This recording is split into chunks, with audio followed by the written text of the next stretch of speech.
Vamos abrir as nossas Bíblias no livro de Atos, por favor.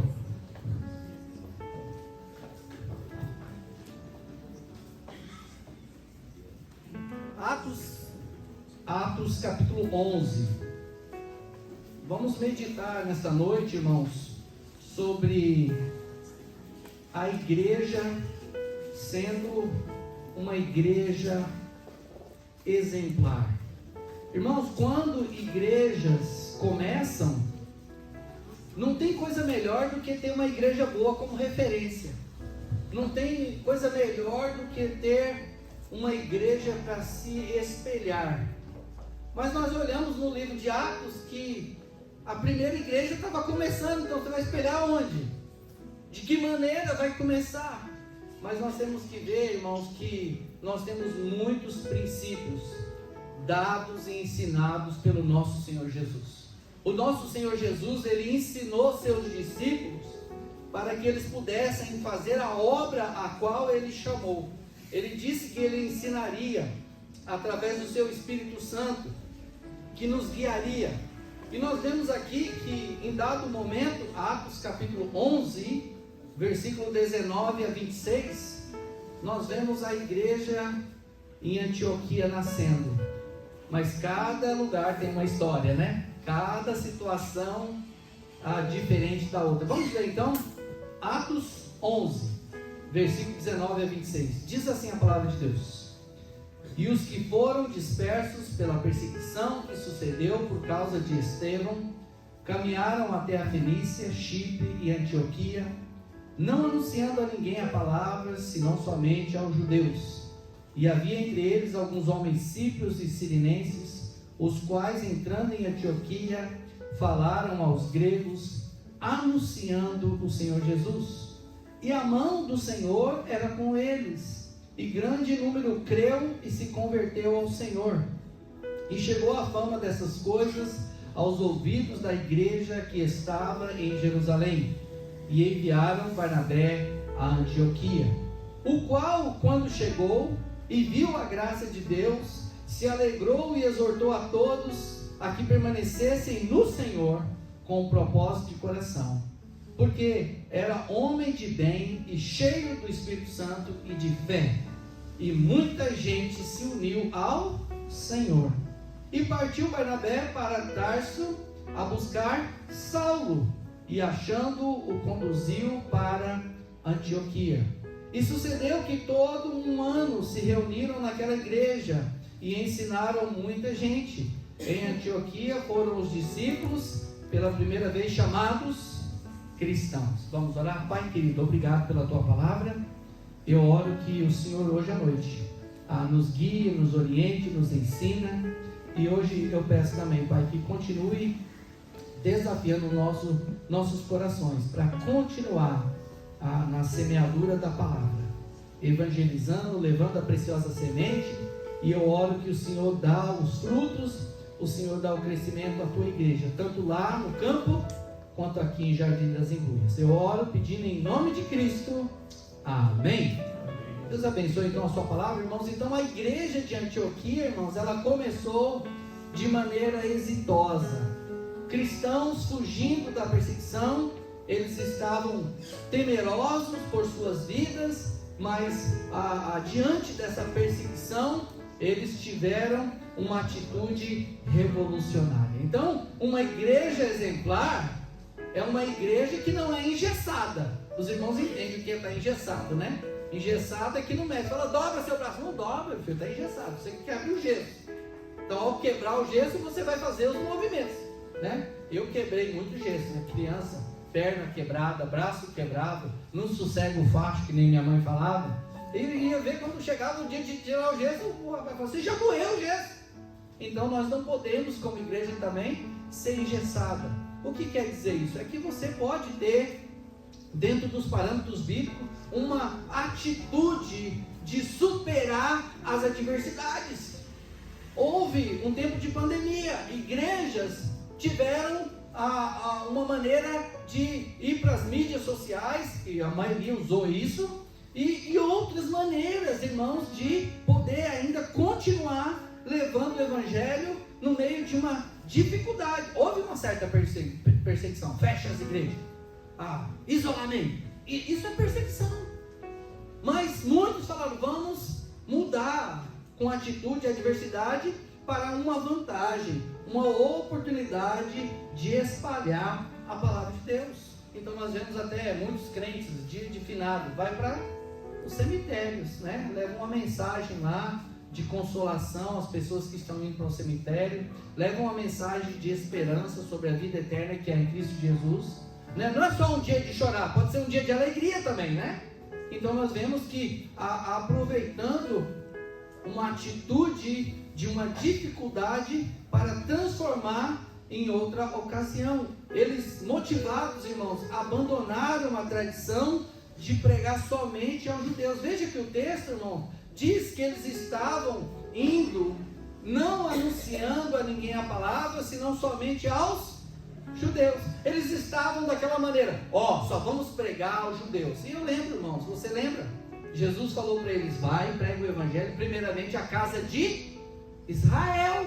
Então eles, de certa forma, estavam submissos ao mandamento de Cristo, e eles, a maioria, os discípulos aí, judeus, então é natural para eles ir para os judeus, mas nós vemos aí que no livro de Atos, Deus vai levando eles para situações, eles não são judeus, na casa de Cornélio, e vai acontecendo aqui, acolá, um episódio que eles devem despertar para pregar para outros, mas nós sabemos que os judeus estavam temerosos, arredios. Teve uma circunstância que Pedro estava lá com os gentios, Paulo chegou, Pedro já mudou o jeito, né? O que é, rapaz? Tá mudando aí por quê? Só porque cheguei aqui, eu vi você aí, continua, porque às vezes a pessoa está lá dando de gentil, chegou judeu, não, sou judeu, aí duas facetas, não é legal isso. Então nós vemos que isso precisava ser quebrado de uma maneira que Deus deu, irmãos, à igreja muitos gentios. Os judeus não iam pregar, mas tinha aqui um grupo de irmãos, olha aí, síprios, sirinenses, aqueles que estavam em Atos 2, se converteram, estavam aprendendo, né? Por isso, irmãos, a igreja é composta de pessoas de diferentes lugares, diferentes línguas, diferentes contextos culturais, e Deus usa isso, sabia? Não é a gente falar, queríamos ter uma igreja assim, irmãos, não é um monte de boneco, é o corpo de Cristo.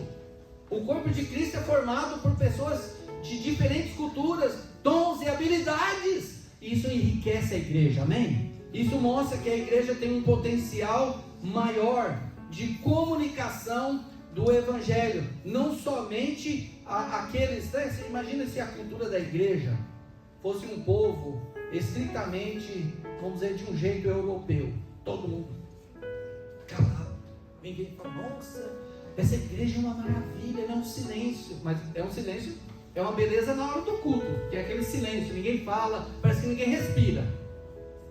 Mas aí a hora que a igreja for lá para fora para pregar o evangelho, vai todo mundo, não, é bom que tenha os irmãos mais falantes, os irmãos mais calmos, os irmãos mais agitados, os irmãos que mal falam, vamos lá pastor, vamos trabalhar, eu já estou aqui pastor, e tem aqueles que ainda estão levantando. Então a igreja não pode ser engessada, irmãos, tem que ter essa atitude revolucionária para que a obra de Deus possa avançar. E veja que esses irmãos síprios, sirinenses, eles entraram no contexto grego-romano, irmãos. Os judeus estavam com medo, os gregos, irmãos, eles eram politeístas, eles tinham mais de 100 deuses. E os síprios, provavelmente, como nós entendemos aqui no Brasil a cultura, né? A religiosidade brasileira, muitas vezes os irmãos perguntam, pastor, como é que é lá Porto Feliz, como que é lá Cerquilho, cidade muito religiosa? Um certo lugar predomina Testemunho de Jeová, um certo lugar predomina Adventismo, outro lugar predomina Catolicismo, essas cidades pequenas é assim, e aí outra cidade predomina outra coisa, e a gente fala, puxa, deve ser difícil, né? Difícil era isso aqui, irmãos. Os gregos romanos, eles tinham mais de 100 deuses. Você imagina? Você vai pregar contra uma seita, o cara tem mais de 100 seitas ali embutido. Você derruba uma cabível, o cara, e essa aqui, e essa aqui.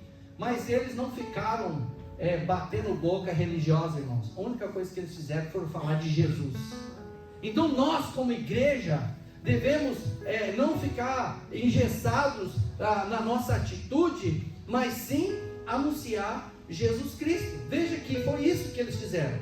Eles fizeram, versículo 20, e havia entre eles síprios, homens sirinenses, síprios, os quais entrando em Antioquia, falaram aos gregos, anunciando o Senhor Jesus. Então, irmãos, essa atitude é que nós devemos ter sempre como crentes. Está uma conversa religiosa, quebra essa conversa religiosa, às vezes está falando, é batista, eu sou não sei o quê, vamos parar. Salvador é só Jesus, Ele é o caminho, a verdade e a vida, amém? Então você pode quebrar essas barreiras anunciando Jesus. Se ninguém estiver anunciando, muitas vezes eu chego na casa, posso conversar com você? Eu queria falar sobre Cristo Jesus. Você sabe sobre Ele? Você sabe o que Ele veio fazer aqui? Ele veio morrer por você. Ele quer te dar a salvação. Então você abre falando de Jesus. E Jesus, irmãos, Ele é a porta, não é? Ele é a porta e o caminho. Então nós anunciando, eles fizeram isso, eles anunciaram Jesus. E nós vemos aí claramente, irmãos, que a igreja, além de ter uma atitude revolucionária, é uma igreja com uma verdadeira espiritualidade. Irmãos, é bom notar numa igreja uma verdadeira espiritualidade, onde nós notamos no versículo 21, a mão do Senhor era com eles. Eles estavam temerosos. Eles começaram a pregar. E muitas vezes nós começamos a pregar, começamos um trabalho, nós não sabemos, irmãos, o que vai dar, mas Deus sabe. E a mão dele abençoando, nós podemos ficar confiados, alegres com os resultados. A mão do Senhor era com eles. E grande número creu e se converteu ao Senhor. Naquele contexto, irmãos, usar essas duas palavras é importante dizer. Porque nós vemos claramente que uma verdadeira espiritualidade evidenciada mostrou e garantiu a eficácia do Senhor na vida daquelas pessoas. Quanta gente você já ouviu falar que creu em Jesus, ou talvez usamos a palavra que se converteu, mas nada mudou na vida? Aqui diz que eles creram e se converteram. O que é? Houve uma mudança de direção. Isso é que é se converter, né? Eles andavam no politeísmo, eles andavam em idolatria, e agora eles estão falando, Jesus Cristo é meu Senhor, Jesus Cristo é meu Salvador. E no livro de Atos, irmãos, faz menção clara, que naquela época, em várias cidades, muitos deles queimaram seus livros de magia. E quantas outras coisas mais nós vemos, de coisas assim, de alguém que se crê em Jesus, e por crer, tem uma mudança gigantesca. Eu lembro, há uns 25 anos atrás, quando eu fui a primeira vez na cidade de Marilândia do Sul, o pastor Josafá, pastor, lembra dele? O pastor Josafá, ele está por aqui, como cá em São Paulo. O pastor Josafá, meu pastor, aceitei Cristo com ele, ele era meu pastor, ele era solteiro, aí ele se casou, a esposa dele está no céu hoje, ela faleceu, a irmã Sheila, mas naquela época eu fui lá em Marilândia, 25 anos atrás, no casamento deles. E chegando lá em Marilândia, eu comecei a ficar ouvindo a história da cidade. Cidade, irmãos, de mais ou menos ali, sei lá, 10 mil, 15 mil pessoas na época. Todo mundo se conhecia. Eu cheguei lá e vi as motos encostadas com a chave na coisa, os carros com a chave lá na ignição e abertos os vidros. Eu falei, pastor Luciano, tem ladrão aqui? Não, mas tem uns dois aí, mas nós conhecemos eles. Todo mundo conhece todo mundo. 10, 20 mil, todo mundo conhece. O delegado ali, ele mora ali, ó, conhece todo mundo, ele pega pela orelha aí. Então, aquelas coisas assim de filme mesmo, né? Fantástico. Aí nós ficamos, ó, então aqui tá tranquilo. Aqui então ninguém tranca a porta. Aí começamos a ver o que acontecia na cidade. Aí elas começaram a falar, ó, ela é mãe, já faleceu agora, é mãe do pastor Claudinei, que é missionário. Então, aí começamos, ela era a beata da cidade, ó. Senhora católica, velhinha da cidade, a mais velha quase da cidade, e ela aceitou Cristo. E aí o que nós sabemos é que ela aceitou Cristo, e tem uma chacrinha pequena ali de uns 1.500 metros, lá no fundo abriu um buraco, jogou todas as suas imagens lá. E aí, um certo escândalo na cidade, né? Mas também, muitos ficaram pensando, por que ela fez isso? Aí essa mulher, essa irmã, saiu evangelizando a cidade, que ela agora tinha Jesus Cristo como seu Salvador. Ela tem o mediador verdadeiro, o único verdadeiro mediador, Jesus Cristo. E ela, conhecendo Cristo, irmãos, ela começou a evangelizar a cidade. O povo estava fugindo dela, porque ela estava levando a mensagem de salvação. Então isso é evidência da verdadeira o quê? Espiritualidade. Alguém que nasceu de novo, uma nova criatura em Cristo. Amém? Isso é o agir do Espírito Santo. Nós podemos, aí a pessoa falar, eu fui para a igreja, agora eu sou evangélico. Não estou querendo jogar pedra em ninguém, mas não tem vida nenhuma, e às vezes nem tem certeza da vida eterna. Quem é filho de Deus, quem tem Cristo, a Bíblia diz, quem tem Cristo tem a vida, amém? Quem tem Cristo tem a esperança da vida eterna. Quem tem Cristo tem segurança de salvação, porque eu sei em quem tenho crido. O apóstolo Paulo não diz isso? E eu e você podemos dizer isso. Isso é verdadeira espiritualidade, o poder do Senhor mostrando a eficácia. E nós vemos aí a graça imerecida de Deus autenticando, operando naquela igreja. Veja, irmãos, grande número creu e se converteu ao Senhor. E chegou a fama, quando a Bíblia usa fama, é as boas novas chegaram aos ouvidos da igreja que estava em Jerusalém. Eles enviaram Barnabé. Vai lá, Barnabé, verificar. Estamos ouvindo essas coisas que muitas pessoas estão crendo, estão se convertendo, quer dizer, estão mudando de vida, estão sendo transformadas pelo Evangelho. E diz no versículo seguinte, que o qual, quando chegou, ele viu o quê? A graça de Deus. E Barnabé o quê? Se alegrou. O que Barnabé viu acontecendo em Jerusalém, agora ele vê acontecendo em Antioquia. A graça de Deus, a pregação do Evangelho, almas sendo transformadas. Isso, irmãos, é sinal, atitude de uma igreja verdadeiramente espiritual. Espiritualidade mostrada na prática, na vida de crentes. Nós não podemos confundir, irmãos, evangelicalismo com cristianismo verdadeiro, viu? Vocês tomam cuidado com o modismo no mundo, porque eu já conheci lá em Boituva um monte de evangélico, já conheci um monte de evangélico em Porto Feliz, mas pessoas que não tinham testemunho cristão. Quando falava de testemunho, uma vergonha, boca suja, mentiroso. A gente ouvia de picaretagem, sabe? Comprar terreno, comprar casa, comprar carro, não pagar, pegar o bem e sumir, e se falando crente, evangélico. Agora os verdadeiros crentes estão ali zelando pelo seu testemunho. Amém, irmãos? Nós devemos, como crentes, isso é uma verdadeira espiritualidade. Não é lugar lotado, não é aquele oba-oba que mostra a espiritualidade, não. É a ação do Espírito Santo na vida de cada um de nós, apontando pessoas para Jesus Cristo, amém? Mostrando, nós somos o sal da terra, a luz do mundo. Isso é essa igreja, a graça de Deus. E Barnabé chegou lá e falou, aqui nós estamos vendo. E qual foi o encorajamento de Barnabé?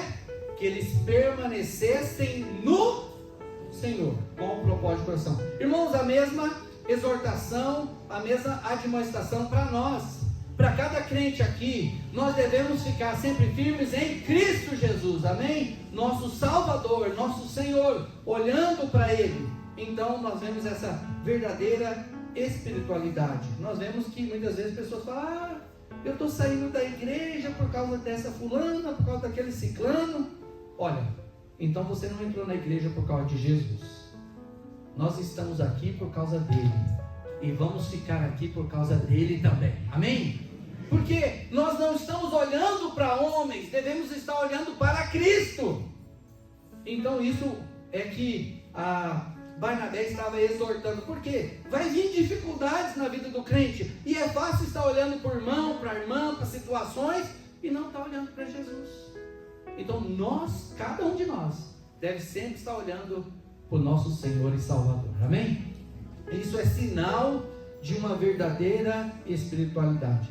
E em terceiro lugar, nós vemos uma igreja com dons e talentos dados por Deus. Nós sabemos, irmãos, que em cada igreja Deus concede dons a um dos irmãos para capacitá-los para o serviço do Senhor.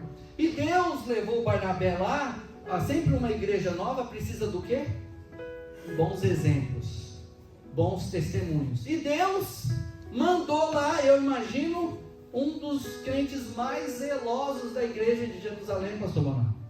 Vem lá o que tinha de melhor de Jerusalém, aquele que andava com Paulo, com Silas e outro, Barnabé, o filho da exortação, aquele que ele tinha um dom de exortar, né? Tinha algum irmão na igreja que falou: pastor, meu dom é exortar os irmãos. É que tem irmãos que pensam que exortação é de dar bronca. Então ele é o chato que quer dar bronca na igreja. Mas ele acha que ele concedeu o dom para ele mesmo, que é bom, né? Eu já me chamo chato, então eu fico na autoria de puxar a orelha. Eu falei: irmãos, o dom da exortação, biblicamente, é quando você exorta alguém para ajudar ele a ficar firme, não para desanimar ele. Você não vai exortar alguém só querendo machucar ele. Você não vai exortar ele só querendo magoar ele. Não! Você fala: eu estou te exortando como pai para filho, para o seu bem. Amém? Para te ajudar a ficar firme no Senhor. Muitos me ajudaram, irmãos. Eu era novo convertido, o pastor me ensinou hoje, né? Cheguei na igreja em 95 sozinho, não tinha família, mas Deus me deu uma família grande, a igreja.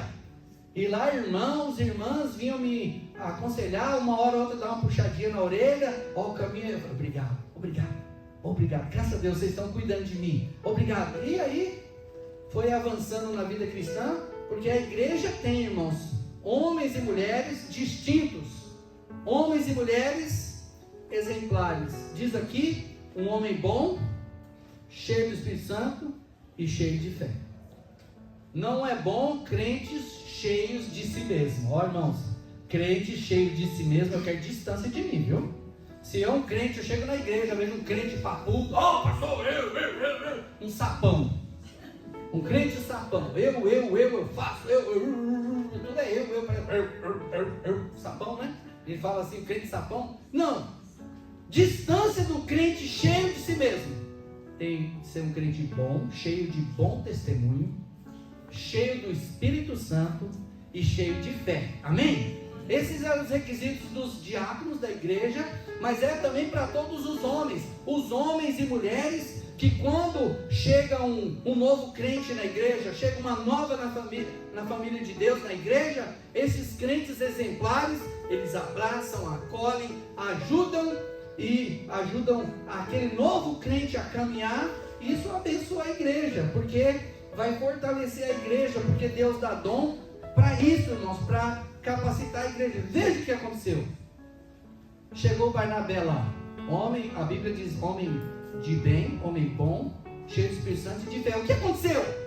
Muito mais gente se uniu ao Senhor, à igreja, irmãos. Então, homens e mulheres, crentes de bom testemunho, faz pessoas chegarem à igreja.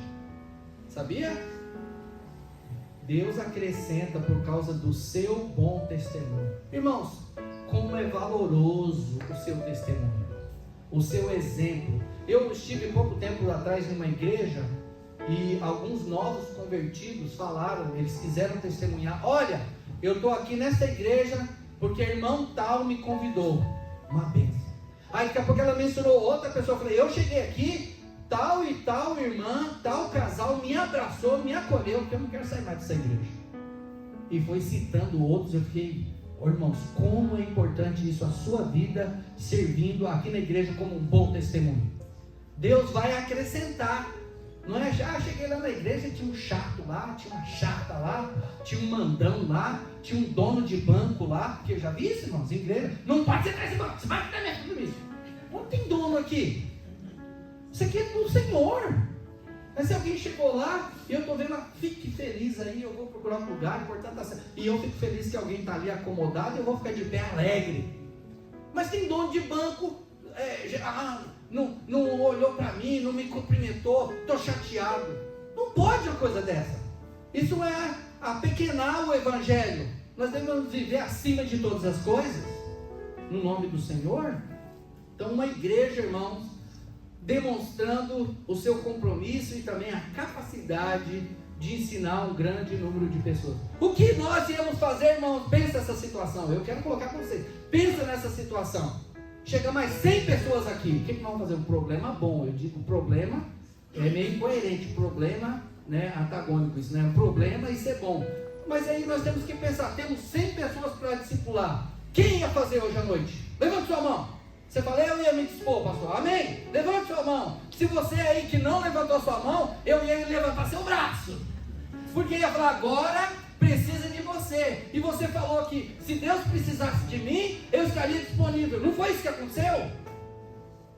Barnabé falou, e agora, rapaz? Como é que eu vou dar conta disso tudo? Aí Deus guiou ele para chamar Saulo, o apóstolo Paulo, para treinar, o mestre, para treinar, ensinar muitos outros. E nós vemos, irmãos, que aquela igreja só teve ganho no seu testemunho. E nós vemos claramente como Deus equipa a igreja com pastores e mestres, como dizem Efésios, professores, evangelistas. Deus vai capacitando cada um, e a Bíblia diz, busque os melhores dons. Você chega aqui na igreja, eu não sei o que fazer, busque. Sirva no berçário, sirva na cozinha, sirva na portaria, sirva lá no estacionamento, sirva de professor, vai nas visitas, vai no evangelismo. Irmãos, o que não falta é a oportunidade de trabalhar. Muitas vezes ele fica arrumando muleta, desculpa, não sei o que fazer. Se entregue a Deus e Deus vai guiar. Vai usar a sua vida no trabalho, e Barnabé estava aqui buscando Saulo para ensinar, para capacitar. Irmãos, eu não sou um professor. Eu creio num dom mais evangelístico. E eu não tenho o dom, o que eu vou fazer? Eu vou buscar professores. Eu ligo para professores meus do seminário, eu ligo para pastores. Vem aqui dar um instituto na igreja para nós. E ele vem e ensina, e eu fico E a igreja, olha que bênção. Eu falo, irmãos, tá vendo? Vocês estão com um pastor aí meia boca, que sou eu. Então chega um outro melhor, vocês ficam bem animados. Eu fico contente de chamo outro e venha de novo. Mas sabe o que eu entendo, irmãos? Eu não tenho todos os dons. Todos nós não temos. Então nós chamamos outros, e a igreja vai sendo equipada e fortalecida e vai encorajando os irmãos. Você imagina um ano de estudo com o apóstolo Paulo? Quem queria passar por esse cursinho? Opa, irmãos, eu espero que você está atento. Eu ia falar, não só um ano, mas manda 3 aí. Porque ele ficou no deserto lá com Cristo, né? O apóstolo Paulo fazendo o mestrado dele exclusivo. Os outros tiveram os 12 para perturbar. Paulo só Jesus. Só ele perguntava e Jesus respondia. Então, o melhor mestrado foi ele que teve. Então nós vemos aqui claramente, irmãos, que eles continuaram ensinando a igreja, fazendo discipulado. Irmãos, vocês podem ser uma bênção nessa igreja. Cada um. Você não pode só trazer pessoas para a igreja, mas você pode ajudar no discipulado. O pastor talvez não tenha tempo de atender todo mundo. E não dá, vira uma correria. Ele fica estrangulado. Mas você fala, pastor, conta comigo.